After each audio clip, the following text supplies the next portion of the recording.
Nós vamos falar nesta aula sobre o destino dos falsos mestres.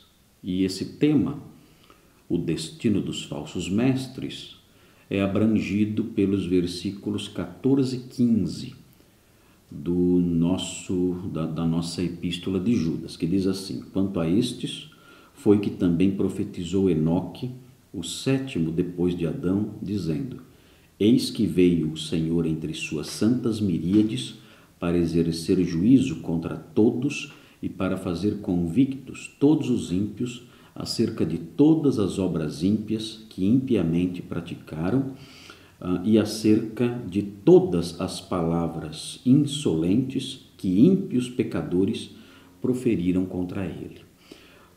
O que surpreende, a princípio, nestes dois versículos, não é o fato dos ímpios serem alvos do juízo de Deus, até porque a epístola de Judas é uma carta que realça muito isso e todos nós cristãos sabemos dessa realidade, aguardamos o dia em que o Senhor virá para fazer justiça, para visitar aqueles que são seus, salvá-los de modo completo, pleno, e também exercer juízo contra os maus, os incrédulos e todos aqueles que o rejeitaram. Isso nós sabemos. O que surpreende bastante nesses versículos é o fato de Judas recorrer à literatura pseudepígrafa. Isso é que gera problemas no trato com esses dois versículos. O texto diz assim: quanto a estes foi que também profetizou Enoque, o sétimo depois de Adão. Quando Judas fala sobre Enoque, ele está se referindo ao primeiro livro de Enoque, no primeiro capítulo do livro, no parágrafo 9, ele se refere a esse trecho, dizendo que Enoque fez essa profecia acerca da volta do Senhor. Então gera problemas pelo seguinte: alguns pensam assim, Judas talvez considerasse Enoque, o primeiro livro de Enoque, literatura canônica. E se for esse o caso, então nós temos que incluir esse texto do primeiro livro de Enoque no nosso cânon, no cânon cristão. Outros dizem o seguinte: olha, na realidade Judas realmente considerava o primeiro livro de Enoque canônico, mas isso deve exercer um efeito contrário, não de adicionar o primeiro livro de Enoque ao cânon, mas de remover o livro de Judas do cânon, porque ele cometeu um erro aqui. Então as opiniões ficam divididas. Na realidade, o que acontece aqui, nós devemos lembrar, é que no processo de inspiração é perfeitamente possível o autor bíblico usar literatura extracanônica quando a literatura extracanônica, quando a obra que ele cita traz alguma verdade. Então é bem possível que Judas soubesse que o primeiro livro de Enoque, que circulava bastante no primeiro século, na comunidade de Qumran, no primeiro século, esse livro, havia cópias desse livro lá, as pessoas conheciam ali, os próprios monges de Qumran tinham esse livro como um livro especial, mas não consideravam esse livro como parte das escrituras. Era um livro que, ao que parece, era muito popular no primeiro século. E talvez até fosse um livro popular entre os falsos mestres. Talvez os próprios falsos mestres que Judas condena usassem esse livro como se fosse um livro sagrado. Então é bem possível que Judas está usando esse livro, que ele sabe que não é canônico, que ele sabe que é um livro pseudepigráfico, para destacar a partir desse livro algo que é verdadeiro. E isso, o processo de inspiração permite plenamente. O apóstolo Paulo faz isso. O apóstolo Paulo cita, por exemplo, Epimênides de Quinosso, quando ele fala acerca dos cretenses e a condição espiritual dos cretenses, a condição moral dos cretenses, ele cita Epimênides de Quinosso. Então, isso é normal. E pode ser que Judas esteja fazendo isso aqui. É que naqueles dias não havia aquelas regras todas ligadas à dinâmica de uma citação ou de uma alusão ao texto, notas de rodapé, observações acerca de uma determinada citação, de um determinado trecho de uma outra obra literária. Eles não tinham essa preocupação em seguir determinadas regras que regem hoje a citação de uma obra em outra. Então Judas, o que ele faz? Ele pinça essa verdade, quem sabe, talvez até alfinetando os falsos mestres que talvez aceitassem essa obra como canônica, usando talvez das próprias armas dos falsos mestres para apontar para uma verdade que o cristianismo acolhe de forma universal. Dizer o seguinte: o Senhor virá. E Judas faz isso, ele cita então o primeiro livro de Enoque. O nosso modo de enxergar isso não atribui ao primeiro livro de Enoque canonicidade e nem atribui erro doutrinário a Judas, mas simplesmente reconhece que no processo de inspiração esse tipo de citação é perfeitamente possível. Reconhecendo isso, então nós podemos trabalhar com a citação que é feita com tranquilidade como parte da verdade divina.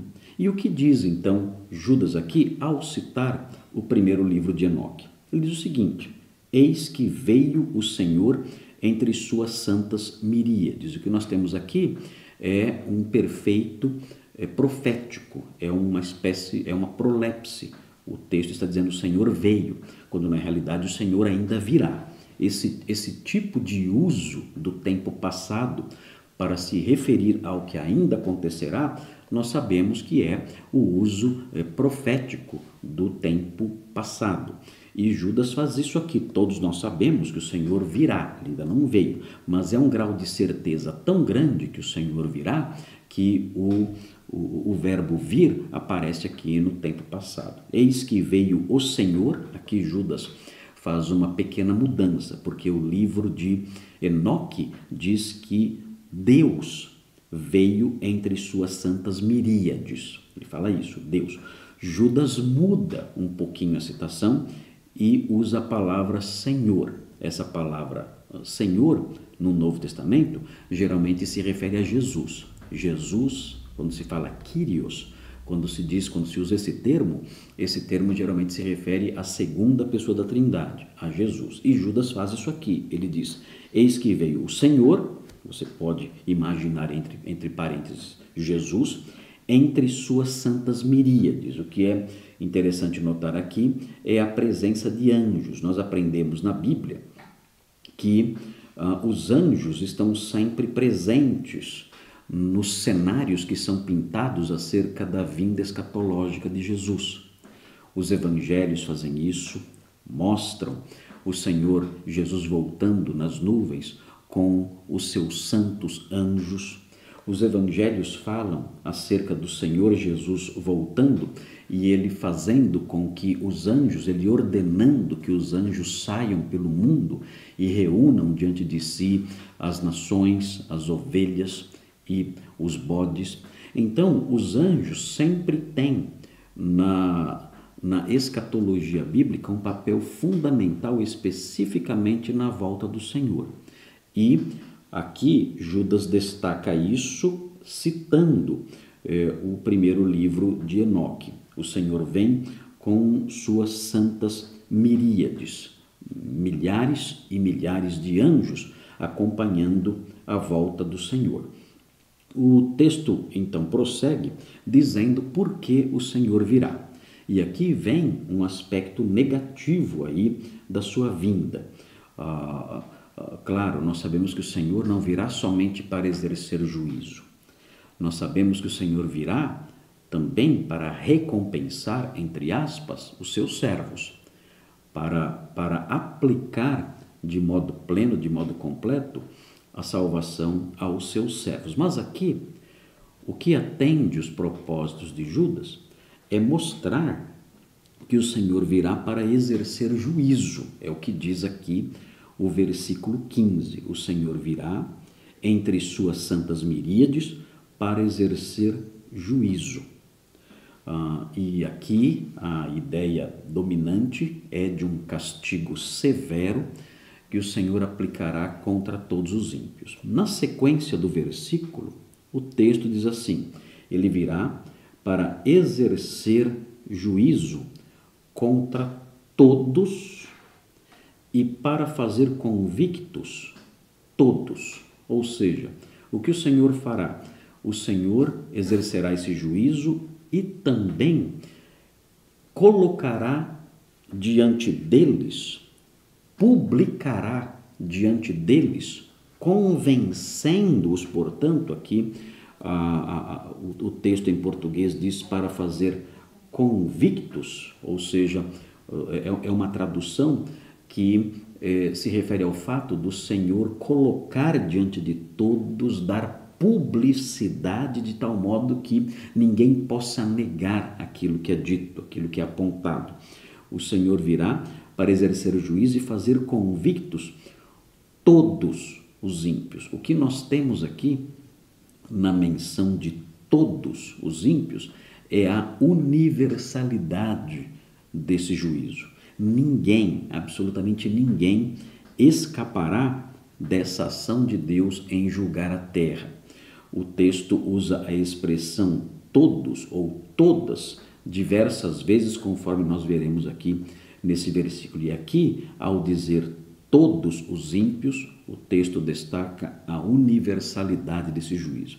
Então, é um juízo severo, o texto mostra a ênfase dada a isso, exercer juízo contra todos, fazer convictos todos acerca do que nós vamos falar daqui a pouco. É um juízo severo e é um juízo universal. Esse é o destino de todos os ímpios, sem exceção, e esse é um destino severo, é um destino pesado, triste, horroroso, o destino dos ímpios. E o texto prossegue mostrando o que será avaliado, qual será a base desse juízo. O texto diz: ele vai fazê-los convictos, vai tornar público diante deles todos, dos ímpios, vai torná-los convictos acerca de todas as obras ímpias. E aqui nós temos um dos fatores que o Senhor vai julgar, as obras ímpias. Quais delas? Quais obras ímpias o Senhor vai julgar? O texto diz que ele vai julgar todas as obras ímpias, ou seja, existe uma universalidade não só no que diz respeito aos sujeitos dos atos, mas uma universalidade referente também aos atos que eles praticam. Todas as suas obras ímpias serão julgadas naquele dia. É interessante observar aqui o predomínio da palavra ímpio e de palavras ligadas a esse termo. Ele fala sobre os ímpios, depois ele fala das obras ímpias e prossegue dizendo que eles impiamente praticaram isso, depois fala que eles proferiram palavras insolentes como ímpios pecadores. Então nós vemos aqui o predomínio, a presença constante do termo ímpio e alguns dos seus derivados. O que significa ímpio? Qual é o sentido de ímpio aqui? Como nós já frisamos em outras aulas que nós apresentamos, gravamos aqui, a palavra ímpio se refere à postura de quem é irreverente. Irreverente em relação a Deus e irreverente em relação a tudo que se relaciona com Deus. Tudo. A sua palavra, o seu povo, a sua ética, a sua vontade, o seu culto, tudo que diz respeito a Deus e tudo que pertence a Ele, o seu ministério, a sua pregação, sua mensagem, tudo que é relacionado a Deus e que vem aí coberto de uma capa de santidade, merecendo a nossa reverência, exigindo o nosso respeito, exigindo de nós uma postura devota, por assim dizer, diante dessas coisas, humilde diante dessas coisas, submissa diante dessas coisas. A reação desses homens é exatamente o oposto disso. Diante do nome de Deus, das coisas de Deus, de tudo que lhe pertence, do seu povo, da sua palavra, dos seus ministros, da sua mensagem. Diante disso tudo, esses homens se comportam com irreverência. Eles zombam disso, eles desprezam isso, eles maldizem isso, eles tornam isso alvo dos seus comentários maldosos, jocosos. Eles são escarnecedores, eles não mostram nenhum grau de respeito por essas coisas. Essa é a marca do homem que não conhece a Deus, o homem ímpio. É o contrário do homem pio ou do homem piedoso. O homem piedoso faz o oposto disso. O homem ímpio é a negação de tudo que é eivado, tudo que é marcado por santidade, tudo que pertence a Deus. Aqui nesse versículo, a palavra ímpios, ímpias, impiamente, e repete novamente ímpios, ela é uma palavra que domina o versículo todo, enfatizando o caráter desses homens. E o caráter desses homens, essas coisas que são mencionadas aqui, mostrando o caráter deles, esses homens são os homens que viveram naquela época e causavam grandes problemas à igreja a que Judas escreve, e são os homens que vivem ainda hoje. Hoje em dia, as igrejas são marcadas também por pessoas assim. É perigoso. Nós olhamos ao nosso redor e nós vemos igrejas em que há a presença de gente assim, jovens que são assim. Jovens que se comportam dessa forma, falam dessa forma, andam dessa forma e perturbam a santidade dos jovens que realmente são transformados nas nossas igrejas. Nós encontramos mulheres assim, homens assim, idosos assim, pessoas que agem dessa forma, que são ímpios, infiltrados muitas vezes nas igrejas. E o que é mais perigoso, encontramos também, como aconteceu aqui na Epístola de Judas, nós encontramos também pastores que são assim.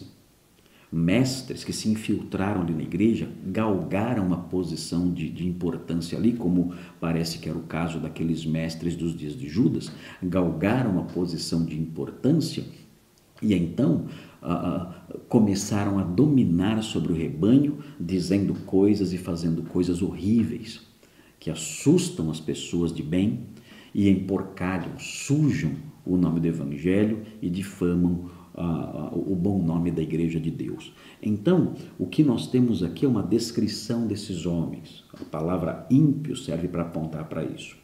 O que os ímpios fazem? O texto fala que eles realizam, evidentemente, obras ímpias e realizam essas obras ímpias de forma impiedosa, ou seja, eles não têm recato nenhum. Eles não são pessoas que praticam a impiedade e escondem isso. Não são pessoas que praticam a impiedade e na prática disso sentem um certo remorso, sentem uma certa culpa, sentem de algum modo a sua consciência incomodando e por isso então eles procuram se retrair um pouco, talvez esconder um pouco os seus atos. Não é assim que esses homens agem. O que Judas tem em mente aqui são pessoas que realizam obras ímpias e que impiamente praticam essas obras desavergonhadamente, assumidamente, talvez até se gabando delas, ou talvez até justificando espiritualmente essas obras ímpias.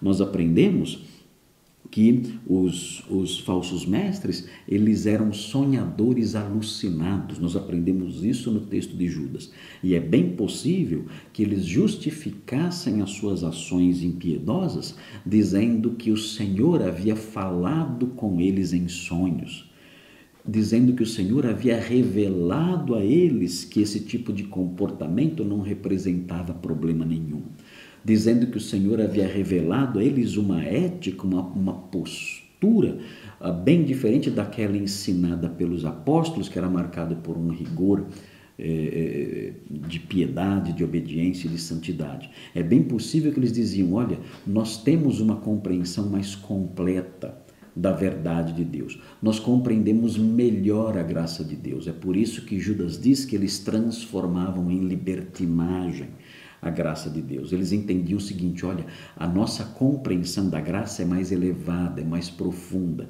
e por isso nós podemos fazer o que nós fazemos. E então, ao praticar as obras ímpias, eles praticavam essas obras ímpias talvez com fundamentos doutrinários que diziam proceder do próprio Deus e fundamentos aos quais eles tinham tido acesso por meio aí dos seus sonhos, das suas visões e tudo mais. Então, Judas olha para esses homens que agem dessa maneira, praticam obras ímpias com uma postura impiedosa e diz: o Senhor virá e o Senhor mostrará a vocês de modo público, inequívoco, que vocês praticaram mal, que vocês são ímpios e que vocês são merecedores do seu mais severo juízo. É o que Judas está dizendo aqui, usando aí como ilustração, como citação, um trecho do livro, do primeiro livro de Enoque. E notem bem, essa universalidade da base do castigo, que são todas as obras, do fundamento do juízo, que são todas as obras, essa base se amplia. Além de todas as obras, o texto de Judas diz que eles vão ser objeto também da análise de suas palavras. Quais palavras? Todas, mais uma vez aparece aqui, todas as palavras insolentes. Os falsos mestres, além de fazerem o mal, eles também diziam o que é mal. Sendo falsos mestres, eles pronunciavam ensinos, doutrinas, palavras insolentes. Eles levavam as pessoas para direções assustadoras em termos de imoralidade, em termos de desvios, em termos de comportamento. Eles conduziam as pessoas nessas direções com palavras ousadas, palavras de ousadia, ensinando coisas erradas em plena luz do dia e a plenos pulmões. E dizendo essas palavras insolentes, eles erguiam a sua voz sem temor nenhum, sem recato nenhum, e pronunciavam as coisas mais absurdas que talvez qualquer cristão com um preparo um pouquinho maior poderia perceber que eram palavras absurdas, que eram palavras de uma arrogância sem limites. Eles faziam isso. E Judas descreve esses homens como sendo homens que pronunciavam palavras assim, palavras insolentes, e diz que estas palavras também serão expostas no juízo, também serão a base para a condenação desses homens maus. O texto fala sobre todas as palavras insolentes. É bem possível que essas palavras insolentes sejam exemplificadas no versículo 16, que vamos estudar na próxima aula, que fala que os falsos mestres são murmuradores, são descontentes, andam segundo suas paixões. O texto prossegue: a sua boca vive propalando grandes arrogâncias, são aduladores dos outros por motivos interesseiros. Tudo isso são coisas relacionadas às palavras dos falsos mestres. E os falsos mestres então tinham uma boca que pronunciava coisas desse tipo e outras mais, e assim conduziam as pessoas aos caminhos errados. O texto diz que essas palavras insolentes eles proferiram como ímpios pecadores. Mais uma ênfase aqui na impiedade. E fala que essas palavras foram proferidas contra ele, contra o próprio Deus. Estes homens falavam contra o próprio Deus. Eles se insurgiam, por exemplo, contra o domínio soberano de Jesus. Nós aprendemos nas primeiras aulas que eles negavam o senhorio de Cristo. Eles não aceitavam o senhorio de Cristo. Talvez uma das coisas que eles fizessem consistia de reclamar daquilo que o Senhor Jesus havia ensinado em termos de pureza, em termos de santidade, em termos de modo de vida. E pode ser então que eles se insurgiam contra isso, falavam mal contra o Senhor por causa dessas coisas que o Senhor havia ensinado. Nós não estamos distantes disso.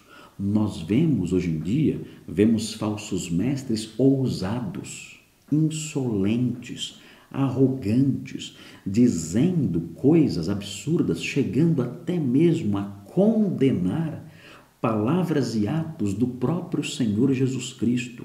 Não faz muito tempo, nós assistimos perplexos à pregação de um homem conhecido na televisão que dizia que achava errado e condenava o ato de Jesus ter transformado água em vinho, dizendo que havia tantas necessidades e tantas coisas necessárias naqueles dias e o nosso Senhor então perdeu tempo realizando um milagre despropositado, um milagre bobo, um milagre inútil, e aquele homem então criticava o Senhor Jesus Cristo por ter realizado aquele milagre nas bodas de Caná. Sabemos de outros que dizem ao Senhor que não aceitam as suas ações em sua vida, que dizem: Senhor, eu me recuso a aceitar que o Senhor não me conceda as coisas que eu quero, eu tenho meus direitos, eu tenho direito a isto ou aquilo e eu exijo que o Senhor faça o que eu estou dizendo agora.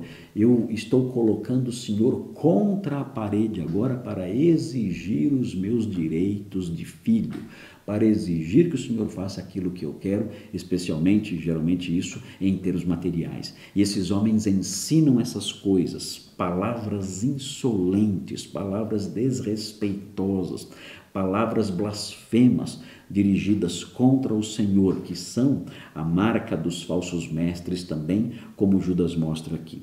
A palavra de Deus diz, aqui nesses versículos, a palavra de Deus mostra o destino desses homens. Fala que nenhum deles escapará. Existe um tom aqui, um toque muito forte aqui de universalidade. Diz também que nenhuma das suas obras escapará da análise rigorosa dos olhos de fogo do Senhor. Nenhuma obra deixará de ser considerada, todas serão colocadas ali à luz e serão avaliadas. E nenhuma palavra sequer que eles pronunciaram de forma insolente contra o Senhor, como temos visto nos dias de hoje também, nenhuma palavra deixará de ser analisada, deixará de ser julgada e, consequentemente, condenada. Esse é o destino dos falsos mestres, conforme nós vemos aqui. Judas fala disso também em outros versículos, fala acerca disso em outros versículos, e neste versículo ele realça isso mais uma vez. Os homens ímpios serão punidos por suas obras ímpias e por suas palavras ímpias. O Senhor virá, o Senhor Jesus virá juntamente com seus santos anjos, os anjos sempre presentes aí nas suas manifestações na história, conforme vemos no Antigo Testamento, nos Evangelhos, nas epístolas também. Nós vemos aí a presença escatológica dos anjos nesses eventos, especialmente na volta do Senhor. E ele virá com seus milhares de milhões de anjos e exercerá juízo contra esses falsos mestres. Nós não podemos minimizar a gravidade dos crimes desses homens, porque um texto como esse mostra que o Senhor leva, que o Senhor considera aquilo que eles fizeram e fazem como algo de extrema gravidade, que não vai escapar da sua justa e severa punição.